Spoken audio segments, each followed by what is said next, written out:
Continuação da leitura do livro A Cura, de Bert Helling. Os sistemas de crenças. O campo espiritual que une os membros de nossa alma coletiva por meio de convicções em comum constitui um empecilho às nossas observações racionais. Contudo, tais convicções são, de forma contrária a toda a razão, aceitas pelos membros desse campo espiritual, ou seja, os membros dessa alma coletiva. Por quê? Porque qualquer divergência com relação a tais convicções é associada com o medo de perder o direito de pertencer a essa alma coletiva.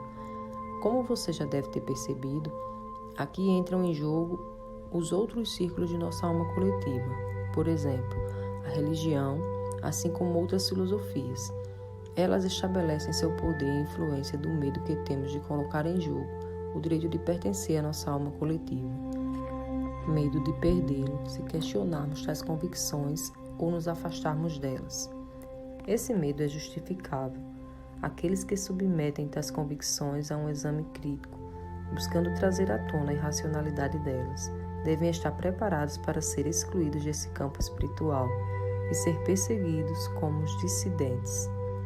Trata-se do sacrifício da própria razão em nome do direito ao pertencimento.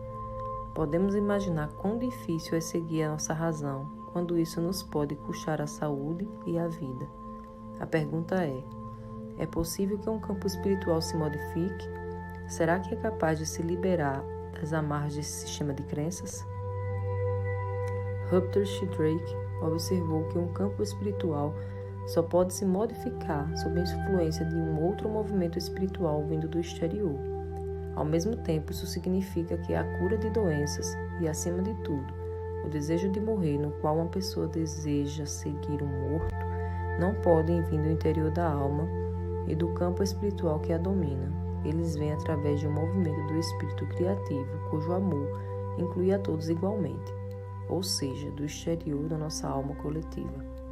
Isso significa que o movimento de cura e salvação vem de um outro nível espiritual, que vai além da psicoterapia em seu sentido comum. Isso acontece porque se movimenta quase completamente dentro das fronteiras do campo espiritual coletivo e de seu amor limitado. Já antecipei aqui alguns aspectos. Na segunda parte deste livro, intitulada O Espírito, falarei mais sobre os movimentos do Espírito, que ultrapassam as fronteiras de nossa alma coletiva. Você por mim, eu por você. Retorno agora aos movimentos de nossa alma coletiva que conduzem a doenças graves e finalmente à morte. Primeiro havia mencionado o movimento Eu sigo você. A seguir mencionarei os movimentos Você por mim e eu por você.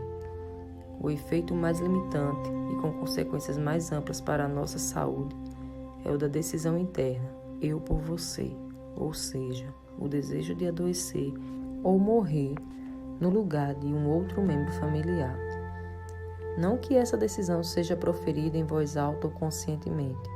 É necessário o centramento para senti-la e se expor a ela em toda a sua extensão. Isto vem à luz de forma mais evidente nas constelações familiares, através de nossos representantes. Ao representar uma pessoa doente ou deficiente, ou até mesmo apenas a uma doença, os representantes são tomados e guiados por uma força curativa, que mostra a direção para a qual nossa doença aponta e as pessoas pelas quais se sente atraída. Ao mesmo tempo, vem à tona uma transferência na qual um outro membro familiar diz, você por mim.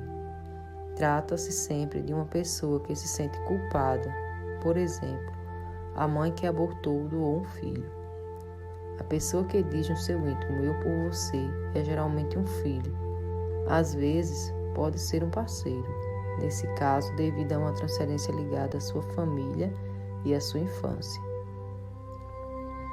Eu também. Antes de prosseguir, trazendo à tona essas frases na própria alma e com isso extinguindo seu poder, abordarei uma terceira e importante frase, com a qual alguém se despede internamente de sua vida. Ela se chama Eu também. Essa frase é dita, por exemplo, a um gênero que morreu ou a um irmão abortado. Geralmente é uma frase de uma criança.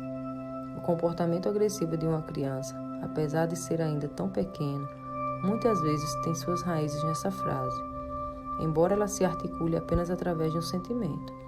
Essa frase está intimamente ligada à frase "eu sigo você". Ela se dirige ao mesmo tempo aos vivos. É um apelo a eles e busca colocar algo em ordem, geralmente como um último esforço. Já se pode prever as consequências abrangentes dessas 3 frases sobre a saúde em uma família.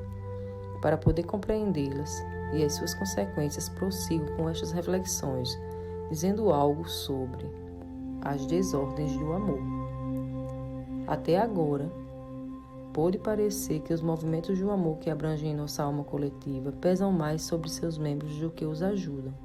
Contudo, nossa alma coletiva segue ordens que lhes são predeterminadas partindo de fora.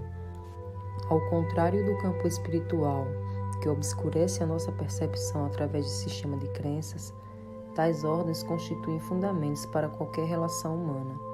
Essas ordens são pré-estabelecidas nas nossas relações humanas e assim na nossa alma coletiva. Elas também são trazidas à tona através das constelações familiares. Em primeiro lugar, através de violações contra tais ordens, através de seu oposto, de suas desordens. Falarei agora sobre cada uma delas, dessas ordens e seus opostos. Basicamente, trata-se apenas de 2. O direito igual de pertencimento. Nossa alma coletiva dá importância fundamental à sua completude. O todo tem prioridade sobre as partes individuais. Essa ordem se transforma em desordem quando alguém é excluído dessa comunidade, apesar de pertencer a ela. Por exemplo, quando alguém diz ao outro: "Minha vida possui prioridade sobre a sua". Observamos isso quando alguém aborta ou doa um filho. Muitas vezes um indivíduo é excluído por não satisfazer as exigências morais desse grupo. Quem define essas exigências morais? É o chamado campo espiritual que decide quem pode ou não pertencer. Nesse sentido, vai contra a ordem do direito igual de pertencimento para todos. O campo espiritual justifica essa exclusão por meio da sua moral. A ordem espiritual superior que concede a todos os que pertencem o mesmo direito de pertencimento não tolera exclusões. Se mesmo assim isso ocorrer, ela coloca um movimento em ação que resgata o excluído, utilizando outro membro da família como representante. Este deve então representar o membro excluído, sem que tenha consciência disso. Como consequência, esse membro da família também se sente excluído. Movido por uma pressão interna, ele também se exclui e se comporta de maneira tal que precisa ir embora. Por exemplo, tornando-se culpado ou doente, ou colocando a própria vida em jogo, perdendo-o. A não ser que um outro membro da família diga internamente a ele: "Eu por você". Por exemplo, uma criança. Com isso, a desordem da exclusão passa para a próxima rodada, sem ter sido colocada realmente em ordem. Você ainda pode me acompanhar? É demais para você? Você se reconhece nos movimentos que fazem adoecer? Devo interromper aqui meus esforços no sentido de trazer à tona diversos panos de fundo ocultos daquilo que faz adoecer? Por favor, quero que fique claro para você que, acima de tudo, o que me importa aqui são os caminhos que possibilitam a cura. Suporte um pouco mais, até que apareça finalmente a luz no fim do túnel que leva ao lado de fora.